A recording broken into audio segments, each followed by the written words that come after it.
This episode was brought to you by Resilient Nutrition.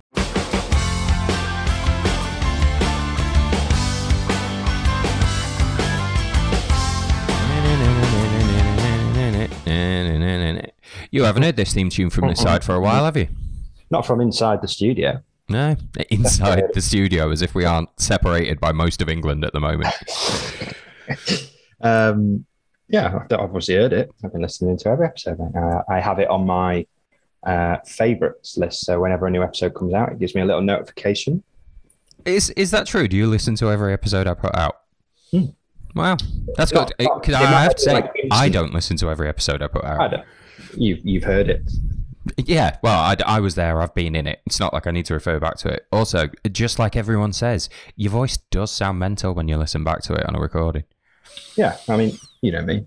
I find it hard to hand over control. I've still got to have some...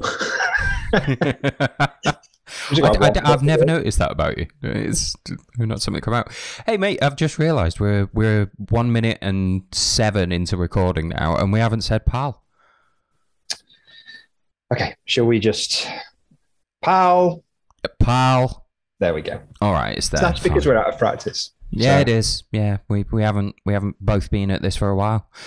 When was the last time then? You were talking about this before, because a lot of personal stuff has happened since the last time we actually were in on a Zoom with each other. When was the last one even? September 2020. No way. Well, the reason I know that is because the last episode we did together, I was talking about how my house is full of boxes and full of store stuff, and Claire was heavily pregnant, like ready to pop pregnant. So Since we last spoke on the podcast, that we've moved. There has been a baby that has gone from like turning up to now walking about and terrorizing the place. Yeah, she's a proper little person now. Yeah, that's it. And like she's at nursery at the minute, just tearing it up. And like a lot of personal stuff's happened in such a what seems like it doesn't seem like too long ago. That's probably because of the world we live in now. The lockdowns things are still happening and all that kind of stuff. So I think no one's got a time reference, have they? No. You know what? I was contacted yesterday by a former guest, actually, Steve Hill, MBE. Congratulations, sir. And Steve was saying he hasn't seen us since 2018, but it feels like it was yesterday. And I thought, I know everyone's always said that, like, oh, it don't feel like yesterday since I last saw you, but nothing. I've got like no memories of the last 18 months because almost nothing's happened. You know, I came off of social media in some capacity, as you know. So like I came off of Facebook. I have like a page, but I don't have a personal profile. Yeah. Partly for the reason just because I just didn't want to see people's opinions and news feeds and stuff. But the thing that was genuinely nice about it is that when you catch up with people, you don't know anything that they've been doing. So like it was really nice for a few years because like Steve Hill, I wouldn't see for a couple of years. What have you been doing? He's got 2 years of backstory to fill me up on. Where now you can not see someone for 2 years and you go, what have you been doing? It's exactly the same as you. I've just been sat watching Netflix. Yeah. You know, what have you been doing? Well, I've watched Squid Games. Yeah, that's it. You know, the phenomenons have come out and now old in the time that we've done lockdown and stuff. And it's weird. I was speaking to someone about it yesterday, actually. You know, when someone says, what were you doing in 96?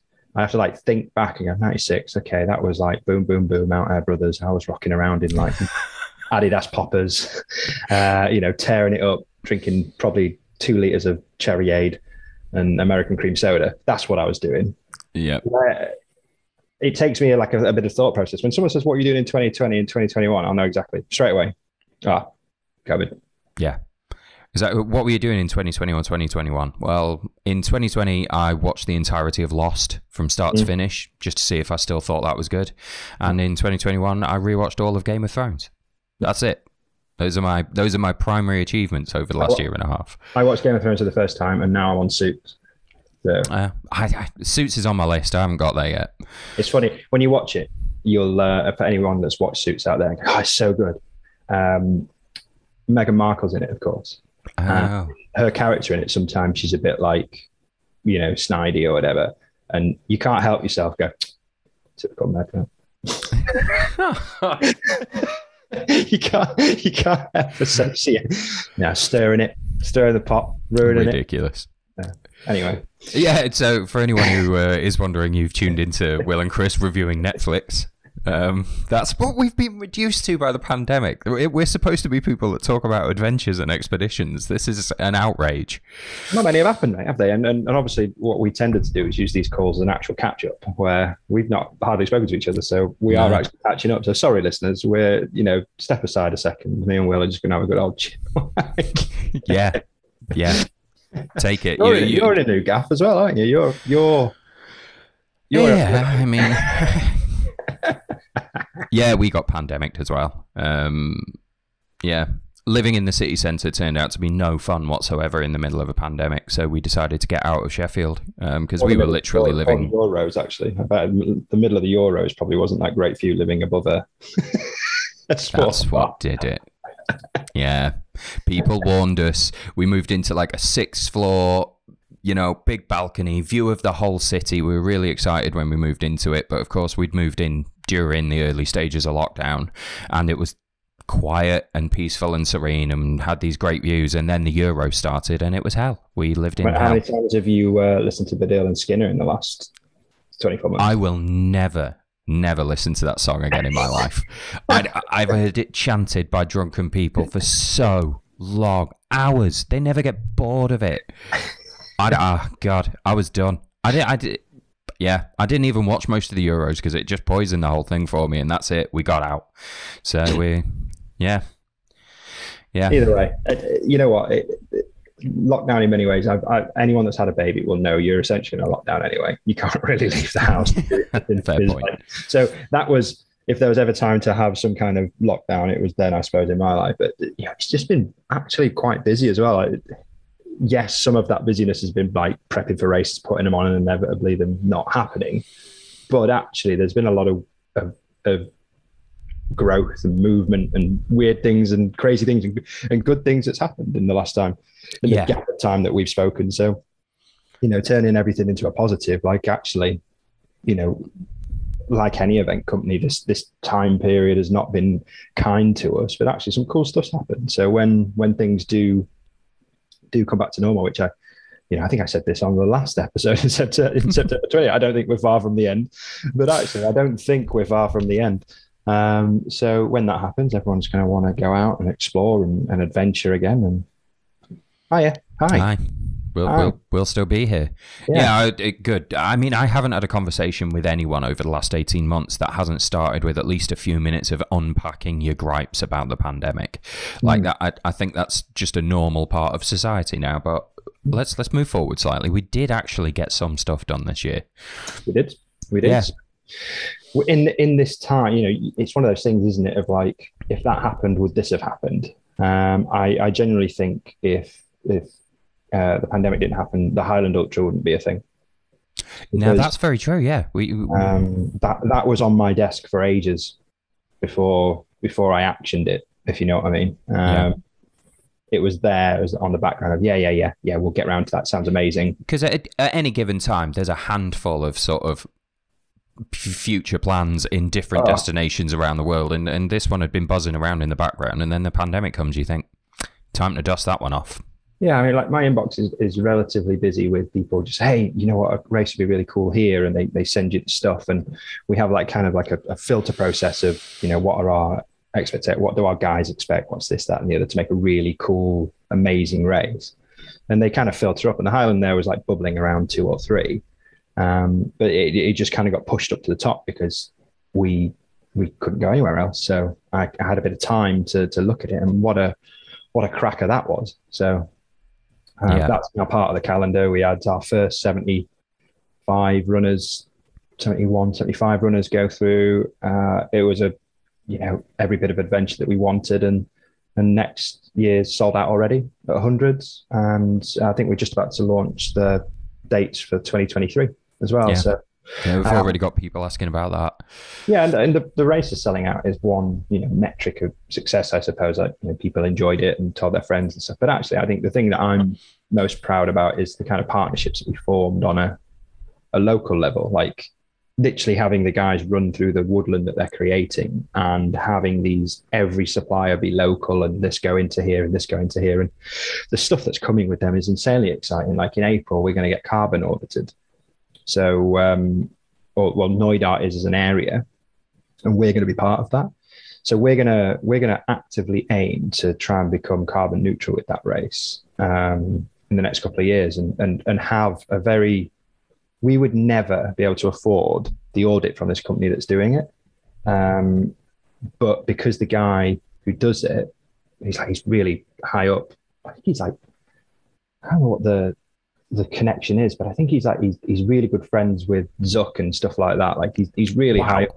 Yeah, like he's really high, and he just loves Neudart and he's doing them a favor. And as part of that, we're kind of jimmying in. So we have a really good advisor to help us, and that's going to be exciting, like really exciting. You know, the race itself is pretty sustainable, but if we can offset some of the travel, as well, like the travel to the location. So what we're looking at now is like even getting 50% off rail tickets for anyone that wants to get the train.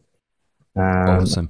All those kind of things, and I mean, it's bloody needed because the British rail network's terrible. But some really, really cool, exciting stuff happening with that race so quickly. And I think actually it kind of whet our appetite for a few more 3-dayers actually. So you think we're going to do a few more of that format? I'm circling maps. It's going to look like an Indiana Jones map. Just like the lines between them. Yeah, I love it. Also, I was particularly excited 'cause I didn't get to go along for the recce for the Highland Ultra. When you guys went over there, I was moving house that week. So the first time I saw it was just before the runners arrived. And I couldn't believe it. Absolutely couldn't believe it. Like I've seen plenty of the Lake District, and we've seen some beautiful areas when we're traveling around the world, but I just did not know what was hidden away up there in Neudart. It's absolutely glorious up there. I had a great few days. Yeah, it was amazing, right? And it's just a properly special place. It's really hard to describe, and I think one of the things that I think Sonny, did a nice little recap of it. We've done an episode with Sonny, haven't we? Sonny just had it, summed up of just, it's really hard to find a place like that so close, that feels properly wild. So it is a very cool place. So that was one thing that happened. And then really early on in it, there was obviously the team up with the Spine race, which was pretty cool. And we kind of... I didn't know how much we were going to talk about that. We've kind of skirted around it. Like I'd been working on and off with the Spine for a while anyway, so I guess I was already sort of associated with it. But yeah, we're a bit more, Oh, for the benefit of people who aren't actually watching that back on YouTube, I just sort of knitted my fingers together there. Yeah, he didn't do any fingers in holes or anything like that. It was... No, I'm a gentleman. I wasn't trying to imply that's what's been going on behind the scenes. Is that how this partnership began? No. It's how we form any relationship. It's our race teams around the world now are mortified. Listen to this. That is absolutely not how they join the team, and they won't stand for it.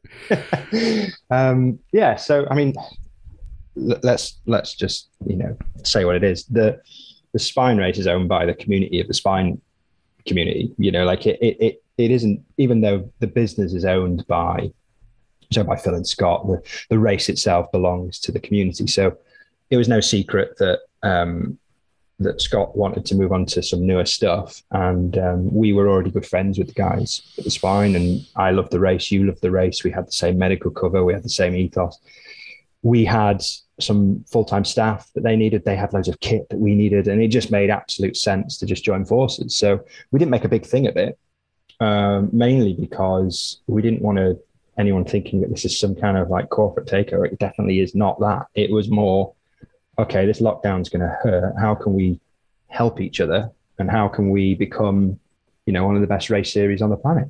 How can we take, Phil Hayday Brown, who anyone's listened to that episode, is an incredibly knowledgeable and experienced expedition leader. Yeah. Why wouldn't we want to be part of his team, and why wouldn't he want to be part of ours? So I truly think now we've got not only like a really cool concept for races, but actually, you know, it's interesting. It's come at an interesting time because the Spine is obviously it's its 10-year anniversary coming up, and you know, where does it go next? You know, races tend to evolve, don't they? You know, like look at even like the Western States, which has got like a load of, it's this big glitzy and glamour fest of ultra runners. It's a pinnacle event. UTMB's moved to this, MDS has moved to that. You know, the Spine's interesting because it'll never be that. So actually what it needs is some guardians to protect it from being that. And I think that's what it has. You know, Phil doesn't want it to be this horrible, you know, I don't want to say horrible, but like a big corporate entity thing. And neither do we. We just want to protect it and keep it as it is, a British institution of trail and fell running. So, yeah, brilliant. I'm just super excited. You know, the first proper involvement I had was in the summer, and because we've been relatively quiet about it, I managed to just get involved in the race in a way that, you know, as one of the guys, it was pretty cool. No one knew who I was, and just drove around and picked people up when they came out of the race. It was just cool. It was actually nice to be involved in the race without having to do any big major decision making, actually. Yeah, it was good fun watching you behind the scenes, just moving bags around and chatting to people, you know, just having a good time. Yeah. And I was like, yeah, I've got the wrong end of the jobs here. This is the job I need. Yeah, well, good. That means that opens us up to being able to talk about the summer Spine races as one of the real high points of the last 12 months. We managed that. That happened in the midst of the world being on fire with the pandemic. We managed to pull the summer Spine race out of the bag, which was just glorious. Yeah, and you know what? It's been really cool to see the summer Spine become this epic race in its own right. You know, like it kind of had it was the winter Spine, the summer Spine was the easier version of it, I suppose, was the thing. But that was definitely the perception of it. Yeah, and then you have like loads of hypothermic cases in the summer, and everyone's like, "Oh, okay, it's actually really tough." Like, well, don't forget, it's a 268-mile non-stop race in an area that doesn't really see a lot of sun.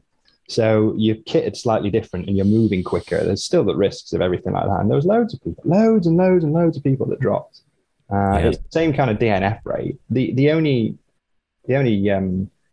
fundamental difference is that you can have some hot days. You know, it's so yeah, it was good to see that. And like for me personally, I think I've always had in the back of my mind, yeah, I might do a winter Spine, but I'd definitely pick the summer one.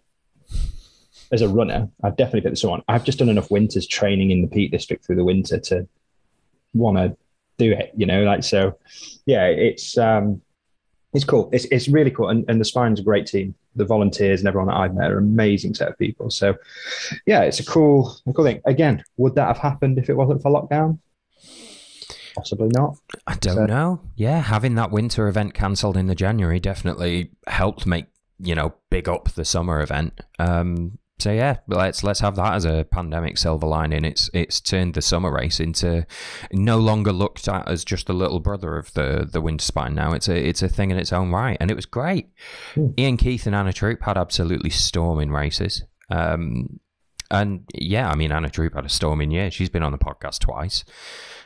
It was fantastic, and you know, that was the first taste of adventure in over a year by that point, really. And I can't begin to tell you how good it felt just to get out and be around other runners and all. It's a straight, you feel at home away from home every time you're with runners. And for me, actually, you know, it was so strange being in Noida after the last thing you want to do is set up a new race on ring rust. You know, like we'd not operated a race in X amount of years, and to jump into a new event, you kind of want to do your older events that you know really well. And, you know, and then like if you think about Rangers, when we did that, we came off the back of like, you know, race 2 month gap, race 2 month gap, race 2 month gap, Rangers. You kind of in the flow of things, and then you have 2 years off, and then you come. I can remember just the runners turning up and me being like, "Oh bloody hell, we're here!"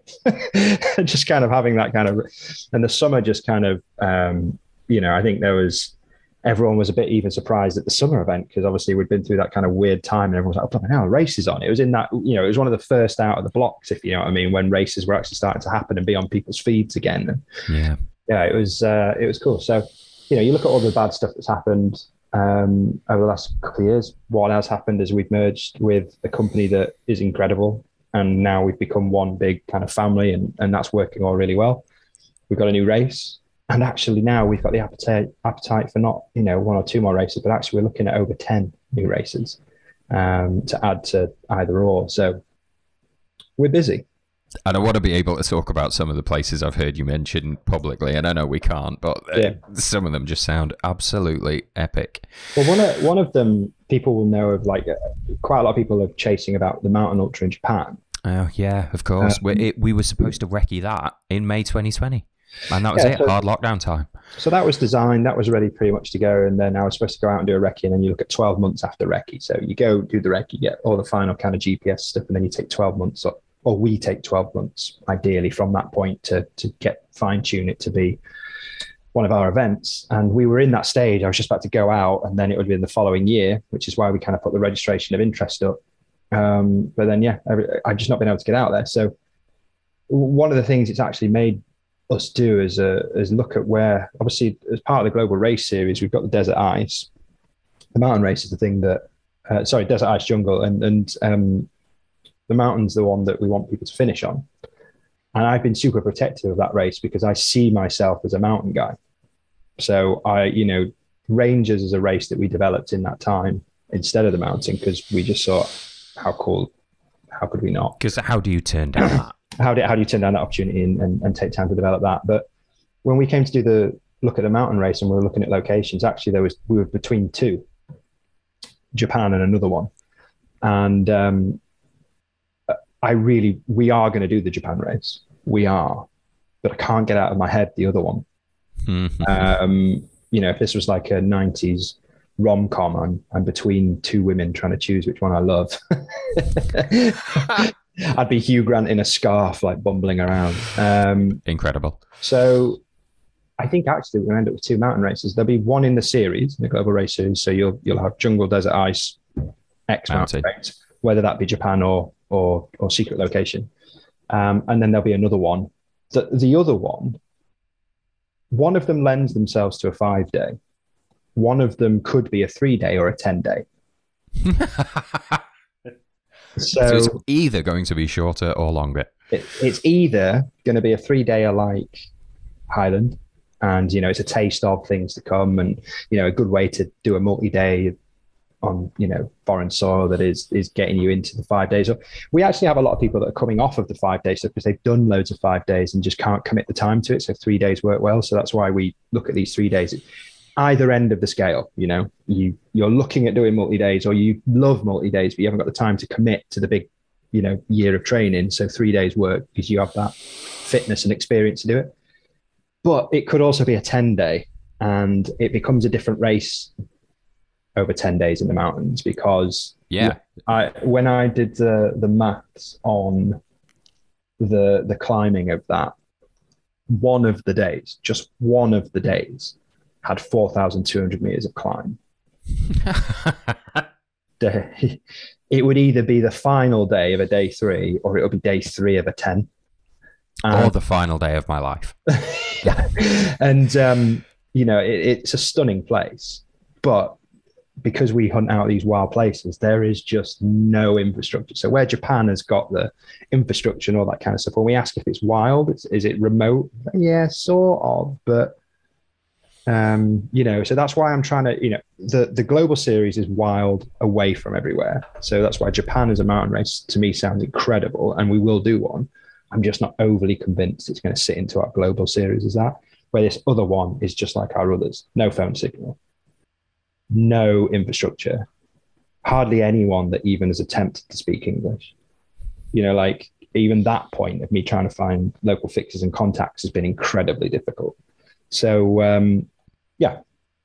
it's going to be interesting, because every race has its own concepts and its own things to overcome. But that one to me is like is probably going to be one of the more challenging ones to do, because I gotta tell you, I'm after the 18 months or so we've had, I'm just very grateful that we're still able to be sat here a couple of days from Christmas talking about the stuff we are going to do, because it's been rough for the events industry, and it's been a slog to sort of still be here swinging, but here we are swinging. Yeah, and don't get me wrong. Right, there has been times that if people listen to this, they might work in hospitality. They might work in a sector that's been hit by this. I have Yeah. been very much like you and thought, is this it? Multiple times, or can I do this again? Can I go through this again? Can I basically start from the ground up? Can I go through that now? And my decision making is very different with a 1-year-old, as it was when I was a bachelor and roaming, free through the world. I move differently through the world now as a dad. It kind of fundamentally changes the fiber of your being. So you have to make decisions and assess risk differently. However, the amount of people that have reached out to me in this time without prompting of like, keep going, you've got something special, you guys are great, don't even think about it.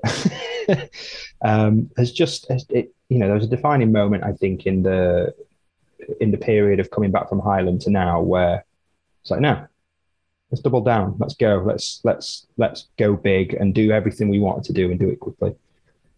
So yeah, we've got new staff coming as well. Yeah, I know. We've been such a tiny team for so long, and yeah. So. Well, I think we even became quite. I mean, it's not much to boast about, but we've not laid anyone off in the last couple of years. We've actually grown our team a bit, and one of the first jobs was to call around our agents all around the world and make sure they were stable. When you look at the guys out in Peru, they have very little government support and operate on tourism, so their industry's been decimated, and there's a lot of picking up to do. So we've had to, thankfully, our model of work is that, the deposits go straight to country, and that's for that reason. It's propped them up in this time. Yeah. But actually, we've taken on a fair bit of work. Our time has got busier. The admin of moving and transferring and all these kind of things that, to get people on and off of races and all that has been quite hectic with just so much Excel. Yeah, so much Excel. Wave start times with the spine for COVID measures and wave registrations. And yeah, I think people look at it and go, oh, it's a simple Excel job. But actually, when you've got that and you've got 300 people contacting you every week with, oh, can I just do this? And can I do that? But I need to postpone my place. And it's constantly shifting. It is a bit of a task in itself. But we've grown our team out. We've got some really cool people in a good skill set, and the next hire is going to be someone that sits between the racers and the runners. So we're down to we had 106 applicants, so we're down to the final 4, and every single one of them is amazing candidate, and their role is going to be basically to make sure that the runner's experience is 7-star. So 7-star. 7-star. Fuck me, 5-star. Can I say that? Yeah, I can. Robbie Britton was on last one, wasn't he? I was going to say, Robbie Britton was our last guest, and we started that talking about the fact that he swore and farted audibly during the first ever episode we made. Yeah. So we we've got another. Once we've got that hire, we've got another one coming in. So the team's going to grow. Yeah, it's going to be cool. Exciting. More races means more people. So we need more people to make sure that. I think I worked it out that if I was to do every race, including the ones that we've got planned, I'd never be. There was not one day I'd be at home. And I'm sure Claire and your child would be perfectly happy about that. I don't think Claire fancies it. Harry won't mind. Yeah, Harry won't. You'll love it. But I don't think Claire has any desire to work from -40 temperatures for a month in Sweden and all that kind of stuff. So it's cool. And then obviously the store as well. That was another. Oh yeah! Suddenly we had a store. That is something else that had been on the back burner for a while that all of a sudden we had the time to do. Yeah, the last thing I wanted to be was the kit guy. Yeah. I hate being the kit guy, but the reality is I am, aren't I? Everyone asks, Kris, and the reason why I don't like being the kit guy is because I honestly think kit is so personal, and it's one of those that people have to go through their own. I think you've got to research stuff so you know why you pick the right kit. So there's a level of research. So I've always hated just saying, go buy this because it's the right. And haven't we always had that ethos with our runners as well? Like we can't tell you what to wear. I'll tell you what I wore if that gives you any help, but there's absolutely no way of knowing what you should be wearing in any particular environment until you've gone out and done the training and the research yourself. Like when we look at the kit that me and you wear for the jungle, fundamentally different. Yeah, fundamentally different. To like it can't even be. There's nothing even close. We've got one item of clothing that we did the same material kit. Look at the ice; we're quite different. Yeah, like it's down on choice. However, there's one thing that I have done is like I've kit tested loads of things and know the definitive like top 3. So if we took as a thing of I want this product to be long lasting, which I think is incredibly important, more important now. Yeah. You haven't got this kind of quick fashion. So it's long lasting and reusable. 2, it's multi-use. So there are, don't get me wrong, some specialist kit that you like snowshoes, you're not going to, use every day. However, if they're snowshoes that you can, if it does snow and you want to walk to the shops, you can put on, or if you go skiing and you want to go out for a quick run in them, you can take them or whatever. Are they multi-use? And third, do they do what they say they do? Because there's so many brands out there and so many bits of kit that will say one thing and then they don't perform. So next year, my promise is to get all of that kind of, rather than doing it behind closed doors and testing it, is to do it in front of camera. And in front of a microphone. I gather that I'm going to have to make way for you being on the podcast a bit more often. Don't act like that. You invited me back. You're not the cool guy now. Like you're just sort of farming me out and then just inviting me back. Like it, I've been on my own for too long. Yeah, I've been watching Suits, like I said at the beginning, and it's a lot of like corporate takeover stuff. It isn't one of those. I'm not coming for your job. I think we're just talking about like a 15-minute kick corner in the podcast, aren't we? Fundamental questions: how to pick the right waterproof, what gloves should I wear? All these kind of questions that come in. If I kind of divvy out my inbox of all the kit questions, I'm going to do videos on them. So there's a library of me talking through kit. So that's my promise for next year. We've got the store at the minute's quite skinny in terms of like what it's got on it, just mainly because one, it's still in the garage of my house. So there's only limited amount of stock I can hold. But when it goes to the back to the warehouse in Sheffield and the new versus starts, we've got 15 to 20 new items coming on, which some of them are compulsory kit for our races. So like hammocks and medical kits and all these kind of things. But actually some of them are just my top bits of kit, So I've got a chat with Fractal in the new year. We've got our kind of hats we're looking at a couple more hats that would work there, but then also Hestra gloves.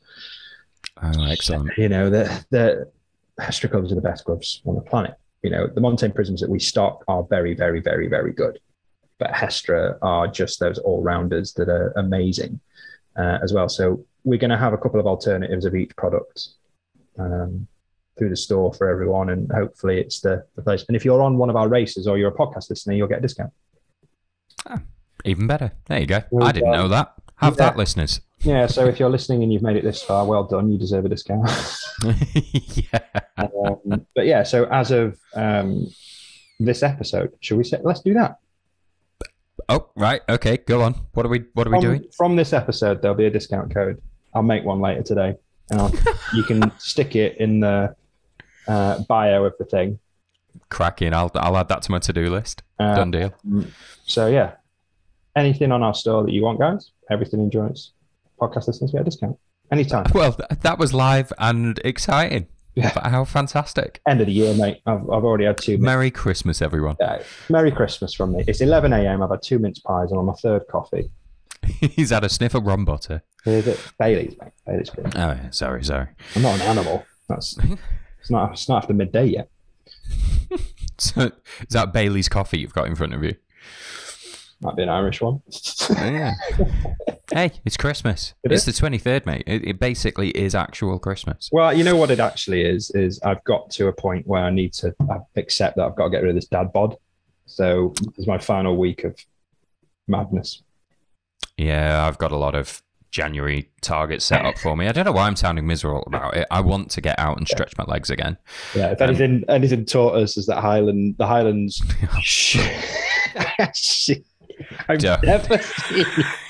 I've never seen you so tired.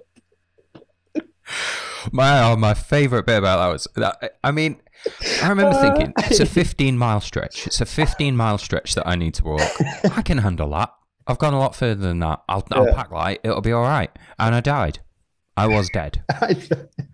My favourite thing in it was, right, I was looking at pairing people up just to make sure they're always kind of walking on their own. And as I looked around at who I could pair you up with, there was a couple of options. And I looked at Gary House and thought, brilliant, this is it. He's gonna absolutely rinse you. Because Gary's like a mountain goat, weighs about 64 kilo, fit as a fiddle. And I thought, that to me works really well. Let's do that. So I tottled up this hill to the top, knowing that you weren't too far behind me. And you came up and you was like, bright, like red, sweating and stuff like that. And I was like, yeah, what have you done to him? He was like, oh, it was amazing how many pictures he needed to take as we were going up that hill. Now, weren't they nice pictures? I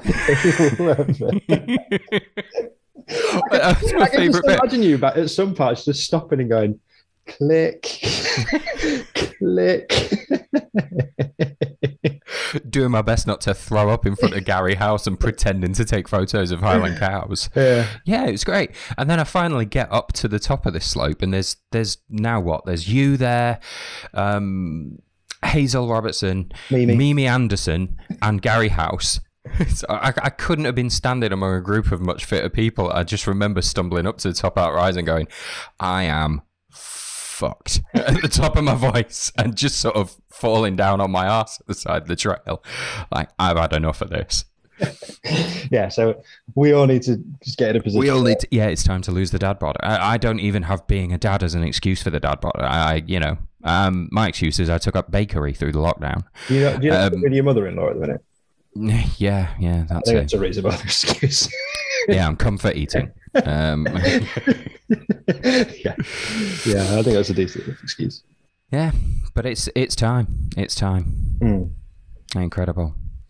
And you know what? The podcast has been a boon over the last 18 months as well. Just getting to do this with episodes. There's been some episodes. And you know what? The thing that amazed me is like you would announce some guests, and a lot of them I've heard of course, like when you know Robbie Britton. I was looking forward to that one because I knew he was coming on. I knew his book. I've not read his book yet, but I know it's good. Yeah, you know what I mean. I know Robbie's book is good. It's going to be good because he wouldn't put out anything that wasn't. But then there's some other guests that you've had that I'd not really heard of that were like amazing storytellers. I thought Jay Worthy was a great episode. I thought, I'd not heard of Jay. I kind of knew of him, but not heard of him. He was a great episode, I thought. Just one of those really positive people that makes you feel like you can go out and do whatever you want. Just resonated a lot with me, like he had a corporate life that he left and loved what he does, and he's very thoughtful and considered, and not that I am any of those things, but I just listened to his story and thought, how many people are like that at the minute, that just in a corporate world that just want to get out, and he had the bravery to do it with, and I think he's just had his 5th child. So yeah, he's an incredible guy. I think we're going to see him on a race. Ah, cool. Yeah. But, and there were others like Steve Bate was incredible. Oh, really glad I got to do that. And anyone who was at the Highland Ultra and got to hear him do his sort of after dinner talking bit there, he's great story, really inspiring guy. Yeah, what a lad he is. I got to walk with him for one of the days. Great guy. So yeah, there's some really good episodes. There'll be some more. We'll do that next year. Have you got anyone I think Hazel's coming, hasn't she? Yeah. Hazel's a great storyteller and done some really cool stuff. As is Luke, if he ever comes on. Yeah. As knackered as I was that day at the Highland Ultra, getting to walk all that way with Hazel and just chatting to her for the afternoon was one of the highlights of the event. She's really interested. Yeah, cool. And then we'll with the spine listeners now, we'll get plenty of coverage of the spine runners. So when the spine race happens, we'll follow up with people that win and lose and crash out and succeed and all that kind of stuff. So if you're a spiner listening to this, then we're going to have lots of episodes for you. Yep. That's definitely. another reason why we've done the kit, because if you compile all of the kit questions from the BTU guys and the Spine guys, it is monumental. We're just going to create that archive for people to kind of dive into. And yeah, if you're one of the BTU gang, I hope you have a Merry Christmas. Have I started signing off on your show? Sorry, mate. I'm going to stop. Well, no, it's okay. I felt like we were heading in that direction, mate. And it's not mine. It's not my show. You're here too. You're a part of this. Okay. Your face is still on all the logos. So yeah, have a Merry Christmas, everyone. Yeah, I hope that was fairly positive as a chat. Like, there's been some rough times, but good stuff has happened. We had no framework to this call, so actually it ended up rather on point compared to what we can chat about. Yeah, this could have been 2 hours and me having to edit it all together. I think we've been relatively succinct. Let's leave the listeners alone, though. They've got their own Christmases to get on with now. So Merry Christmas, everyone. 2022 is going to be great. I can feel it in my bones. And yeah, there's going to be lots of cool stuff coming. If you're booked onto one of our races next year, see you soon. If you're not, come on. Yeah. And genuinely, like, from me after the last 18 months that have been a bit grim and continuing to do this podcast, I get feedback from the listeners, and I see how many people are listening and where they are around the world, and it's been great. It's been great for me to be able to do this. So thank you to anyone who is listening to this, and genuinely Merry Christmas. I hope you get to have a really happy New Year. There you go.